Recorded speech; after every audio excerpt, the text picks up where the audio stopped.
ಉರ್ಲಾಕಿನ್ ಸತ್ತಿದ್ದಾರೆ. ಯಾವ ಕಾರಣಕ್ಕೆ? ಆಫೀಸ್ ನಲ್ಲಿ ತುಂಬಾ ಕಿರುಕುಳ ಕೊಡ್ತಿದ್ರು ರಾಘವೇಂದ್ರ ಅಂತ. ರಾಘವೇಂದ್ರ ಅಂತ ಎಷ್ಟು ದಿನದಿಂದ ಕಿರುಕುಳ ಕೊಡ್ತಿದ್ರಂತ? ಅವ್ರ ಸ್ಟಾರ್ಟಿಂಗ್ ಇಂದ ಅವ್ರ ಕೆಲ್ಸಕ್ಕೆ ಸೇರ್ದಾಲಿಂದನೇ ಕೊಡ್ತಿದ್ರು. ಯಾಕೆ ಏನಂತ ನಿಮ್ಗೆ ನಿಮ್ಮ ಹತ್ರ ಏನಾದ್ರು ಹೇಳ್ಕೊಂಡಿದ್ದಾರಾ? ಇಲ್ಲ, ಸುಮ್ನೆ ಕಾಟ ಕೊಡ್ತಾರ. ಏನ್ ಕೆಲ್ಸ ಮಾಡಿದ್ರು ಒಪ್ಕೊಳಲ್ಲ ಅವ್ರು. ಸುಮ್ನೆ ಟಾರ್ಚರ್ ಕೊಡ್ತಾರ, ನೆಮ್ಮದಿ ಇಲ್ದಂಗ್ ಮಾಡ್ತಾರ. ಆಫೀಸ್ನಾಗ ಹೋದ್ರು ಮಾತಾಡ್ಸಲ್ಲ. 4 ತಿಂಗಳದ್ದು ಸ್ಯಾಲ್ರಿನೂ ಕೊಟ್ಟಿಲ್ಲ. ಎಡೆ ಸರ್ ಜೆಡೆ ಸರ್ ಕೂಡ ಹೇಳ್ಯಾರ ಅವ್ರಿಗೆ ಸ್ಯಾಲ್ರಿ ಅಟೆಂಡೆನ್ಸ್ ಸೈನ್ ಮಾಡ್ರಿ ಅಂತ. ಮಾಡ್ತೀನಿ ಅಂತಾರ, ಮಾಡಲ್ಲ.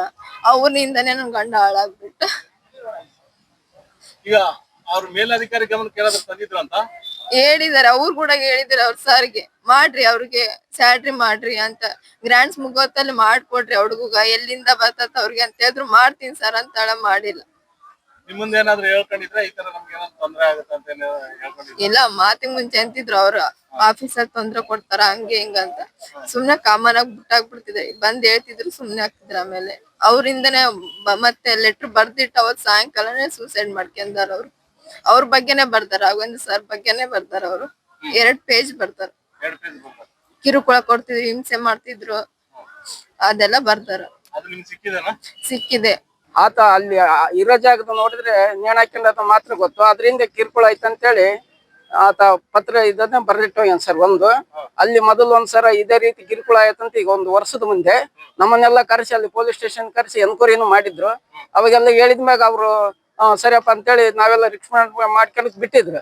ಬಿಟ್ಟ ಮೇಲೆ ಸರಿಗೆ ಮಾಡ್ಕೊಂಡು ಹೋಗಂತ ಅದೇ ರೀತಿ ಹಂಗೆ ಮಾಡ್ಕೊಂತ ಇಲ್ಲಿ ತಂದು ಸರ್ ಮೊನ್ನೆ ಸ್ಯಾಲ್ರಿನೂ ಮಾಡಿಲ್ಲ ಅಂತ ಹೇಳ್ಬಿಟ್ಟು ಅದೊಂದು. ಆಮೇಲೆ ಕೆಲ್ಸಕ್ಕೆ ಹೋದಾಗ ಕೆಲಸ ನೀನ್ ಮಾಡ್ಬೇಡಪ್ಪ, ಬಿಟ್ಟು ಹೋಗ್ಬಿಡು, ನಾವ್ ಬೇರೆ ಕರ್ಕೊಂತೀವಿ ಎಂಬುದು ಒಂದು. ಆಮೇಲೆ ಏನೇನೋ ವಿಧವಾಗಿ ಮಾಡಿ ಸರ್ ಕೆಲಸ ಮಾಡಕ್ ಬಿಟ್ಟಲ್ಲ, ನಾವ್ ಮಾಡ್ಕೊತೀವಿ, ನೀನ್ ಯಾರು ಮಾಡಕ್ ಅನ್ನೋದೊಂದು. ಹಂಗಾಗಿ ಅವನು ಲೆಟ್ರಿನಾಗ ಬರ್ದಾನ ಸರ್, ನಾ ಟೈಮ್ ಪಾಸಿಗೆ ಮಾಡಿ ಬಂದಿ, ನಾ ಡ್ಯೂಟಿ ಮಾಡಿ ಅಷ್ಟೇ ಹೊರ್ತೇನೆ, ಕೆಲಸ ಮಾಡಕ್ ನನ್ಗೆ ಅನುಮತಿ ಕೊಡ್ಲಿಲ್ಲ ಅಂತಾನು ಸಹ ಹೇಳ್ಯಾರ ಸರ್. ಅದು ಗೊತ್ತಿಲ್ಲ ಸರ್ ನಮ್ಗೆ. ಇಲ್ಲ ಸರ್, ಗಮನಕ್ಕೆ ಬಂದಿಲ್ಲ ಸರ್. ನಿನ್ನೆ ಹೆಂಗಿದ್ದ ನಿನ್ನೆ ಎಷ್ಟೊತ್ತಿಗೆ ಮನೆಗೆ ಬಂದ? ಅದು ನಮ್ಗೆ ಗೊತ್ತಿಲ್ಲ ಸರ್. ನಮ್ ದೇವ್ರ ಬಿಟ್ಟನಹಳ್ಳಿ ಅವ್ರ ಗೌರಿಪುರ. ಅದು ಡೆತ್ ಆದ್ಮೇಲೆನೆ ಅವ್ರ ಊರವ್ರ ಫೋನ್ ಮಾಡಿ ಹೇಳಿದ್ಮೇಲೆ ನಮ್ಗೆ 10 ಗಂಟೆ 5 ನಿಮಿಷಕ್ಕೆ ನಮಗೆ ಫೋನ್ ಬಂದ್ ಸರ್. ಅವಾಗ ನಾವು ಹೋಗಿ ನೋಡ್ತೀವಿ, ಅಷ್ಟೊತ್ತಿಗೆ ಅಲ್ಲೇ ಇದಾಗ್ಬಿಟ್ಟದೆ ಸರ್. ಈಗೇನ್ ಕಂಪ್ಲೇಂಟ್ ಕೊಟ್ಟಿದ್ದೀರಾ? ಕೊಟ್ಟಿವಿ ಸರ್. ತಗೊಂಡಾರ ಸರ್. ಅದು ಬರ್ದಿಟ್ಟನಲ್ಲ ಪೇಪರ್ ಮೂಲಕನೇ ಅದನ್ನ ಸೇರಿಸಿ ಕಂಪ್ಲೇಂಟ್ ಮಾಡಿವಿ ಸರ್. ಆದ್ಮೇಲೆ FIR ಆಗ್ಬೇಕು. ಮೇಲಾಗಿ ಎಮ್ಗನು ಈ ಕೆಲ್ಸನೂ ಬೇಕು, ಪರಿಹಾರನೂ ಬೇಕು. ಈಗ ಮಕ್ಳು ಮರಿ ಅವ್ರ ಜೀವನ ಮಾಡೋದು ಹೆಂಗ್ ಸರ್? ಈಗ ಯಾರ್ಯಾರನ್ನ ನೋಡ್ಕೊಳೋದೇ ಸಾಕಾಯ್ತು ಈ ಮಳೆ ಬೆಳೆಗ. ಈಗ ಅವ್ರು ನೋಡ್ಕೊಳೋದು ಯಾರು ಸರ್? ಮತ್ತೆ ಹೆಂಗ್ ಒಂದೇ ಗಂಡು ಹುಡುಗ ಇದೆ ಸರ್, 3 ವರ್ಷದ ಗಂಡು ಹುಡುಗ ಅದ ಸರ್, ಸಣ್ಣ ಹುಡುಗ. ಹೆಂಗ್ ಮಾಡ್ಬೇಕು ಸರ್ ಜೀವನ? ಈಗ ಆತನಂತ ಅಮಾನತ್ ಮಾಡ್ಬೇಕು ಸರ್. ಕೆಲ್ಸದಿಂದ ವಜೆ ಮಾಡ್ಲೇಬೇಕು ಕೂಡ್ಲೆ. ಇಲ್ಲಾಂದ್ರೆ ನಾವ್ ಹೆಣನೇ ಮನೆಗೆ ಒಯ್ಯಲ್ಲ ಸರ್. ಒಯ್ಯೋದೇ ಇಲ್ಲ. ಇಲ್ಲೇ ನಾವು ಇದ್ದು ಇಲ್ಲೇ ಪ್ರತಿಭಟನೆ ಮಾಡ್ತೀವಿ ಸರ್. ಬೇಕಾದ್ರೆ ನಾವ್ ಹೆಣ ಒಯ್ಯಲ್ಲ. ತಕ್ಷಣ ಮಾಡ್ಬೇಕ ಸಂಬಂಧಪಟ್ಟ ಅಧಿಕಾರಿಗಳು ಬರ್ಬೇಕು, MLA ಬರ್ಬೇಕು ಸರ್. ಯಾಕೆ ಬರ್ಬಾರ್ದು ಸರ್? ಅವ್ರ ಗಮನಕ್ಕೆ ಯಾಕೆ ಇರಬಾರ್ದು ಸರ್? ಇಂಥ ಅಧಿಕಾರಿಗಳು ಇಂದ ಸೂಸೈಡ್ ಮಾಡ್ಕೊಂಡು ನನಗೆ ಯಾರು ಜವಾಬ್ದಾರಿ ಸರ್? ಅವ್ರಿಗೆಲ್ಲ ಈ ಮಕ್ಳು ಮರಿ ಯಾರು ನೋಡ್ಬೇಕು ಸರ್? ತನ್ನ ಸಣ್ಣೂರಾಗೆ ಅಂತ ಆಫೀಸ್ನಾಗ ಅವ್ರು ಇದು ಮಾಡಿಲ್ಲ ಅಂತಂದ್ರೆ ಇಲ್ಲಿ ನಮ್ಗೆ ಇಲ್ಲಿ ಹಳ್ಳ್ಯಾರನ್ನೇ ನೋಡ್ಕೊಂತಾರೆ ಸರ್. ಅವ್ರು ಬಂದು ಇದಕ್ಕೆಲ್ಲ ಪರಿಹಾರ ಕೊಡ್ಬೇಕು, ಕೆಲಸನೂ ಕೊಡ್ಬೇಕು ಸರ್. ಮಗ ಇಷ್ಟೆಲ್ಲ ನಾನು ಮನವಿ ಮಾಡ್ತೀನಿ ನೋಡ್ರಿ ಸರ್. MLA ಮಾಡ್ತನ, ಮೇಲಾಧಿಕಾರಿಗಳು ಸತೆಗೆ ಆತ್ನ ಕೆಲಸದಿಂದ ವಜೆ ಮಾಡ್ಬೇಕು ಸರ್. ಈತ ಹೆಂಗ್ ಹಾಳಾಗೋಗ್ಯದಂಗ ಹೋಗ್ಬೇಕು ಸರ್ ಅವ್ರ ಸತಿ. ಹಂಗಾದ್ರೆ ಅವ್ರಿಗೆ ಅರ್ವಕತೆ ಇನ್ನು ಬದ್ದರಿಗೆ ಅಧಿಕಾರಿಗಳಿಗೆ ಹೆಂಗ್ ಟಾರ್ಚರ್ ಕೊಡ್ಬಾರ್ದು. ಮುಂದೆ ಹೆಂಗ ಮಾಡ್ಕೊಂಡು ಹೋಗ್ಬೇಕು, ಹೆಂಗ ನೋಡ್ಕೋಬೇಕು ಕೆಲಸಗಾರ ನಮ್ಮ ಸತಿ ಅವ್ರಿಗೆ ಸ್ವಲ್ಪ ಪ್ರಜ್ಞೆ ಆಗ್ತದೆ ಅಂತ ನನ್ನ ಅನಿಸಿಕೆ ಸರ್. ನಮ್ಗೆ ಈಗೇನು ರಾಜ ಅನ್ನೋರು ಡೆತ್ ಆಗಿದಾರಲ್ಲ, ಅವ್ರು ನಮಗೆ ಮಾವರಾಗ್ಬೇಕು. ಸುಮಾರು 8 ವರ್ಷಗಳ ಕೃಷಿ ಇಲಾಖೆಯಲ್ಲಿ ಇಲ್ಲೇ ಚೂರ್ನೂರಲ್ಲಿ 8 ವರ್ಷಗಳ ಕಾಲ ಸೇವೆ ಸಲ್ಲಿಸಿ ಅಲ್ಲಿಂದ ಮತ್ತೆ ವರ್ಗಾವಣೆ ತಗೊಂಡು ಮತ್ತೆ ಸಂಡೂರಿಗೆ ಹಾಕಿದ್ರು. ಆ 2 ವರ್ಷ ಅವಧಿಯಲ್ಲಿ ಈ ರಾಘವೇಂದ್ರ ಅನ್ನೋರು ಟಾರ್ಚರ್ ಇಂದಾನೆ ಅವರು ಇಷ್ಟೊಂದು ಮನನೊಂದು ನೇಣಿಗೆ ಶರಣಾಗಿರೋದಂತೂ ಸತ್ಯ. ಇದರಿಂದ ಅದ್ರದ್ದು ಯಾವುದೇ ತರದ್ದು ಬೇರೆ ಅವಯವ ಏನಿದ್ದಿಲ್ಲ. ಅದ್ರಲ್ಲಿ ಡೆತ್ ನೋಟಲ್ಲಿ ಅವ್ರಿಗೆ ಸ್ವತಃ ಮೆನ್ಷನ್ ಮಾಡಿ ಬರ್ದಿದ್ದಾರೆ, ರಾಘವೇಂದ್ರ ಅವರ ಕಿರುಕುಳದಿಂದಾನೇ ನಾನು ಸತ್ತೋಗಿರೋದಂದು.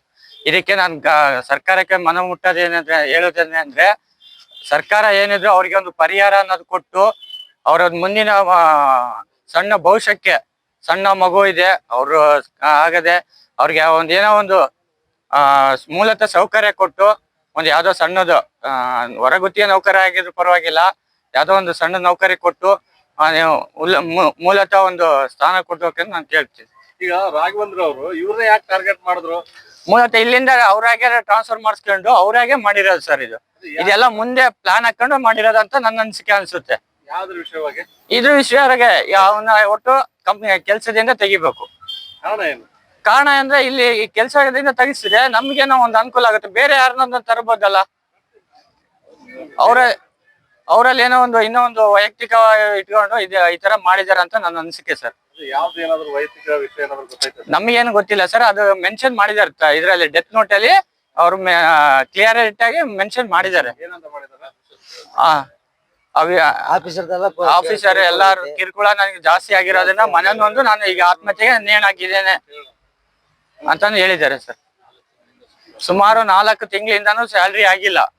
ಬಟ್ ಅದನ್ನ JD ಅವರನ್ನ ಕೇಳಿದ್ರೆ ಅವ್ರು ಇವತ್ತಿನವ್ರು ಮಾಡ್ರಿ ಅಂದ್ರೆ ಇವ್ರ ಅಟೆಂಡೆನ್ಸ್ ಕೊಟ್ಟಿಲ್ವಂತೆ. ಅದು ಇದು ಸೈನ್ ಕೂಡ ಮಾಡಿಲ್ವಂತೆ ಅಟೆಂಡೆನ್ಸ್ಗೆ. ಇವ್ರು ಪೇಮೆಂಟ್ ಕೂಡ ಮಾಡಕ್ ಬಿಟ್ಟಿಲ್ವಂತೆ.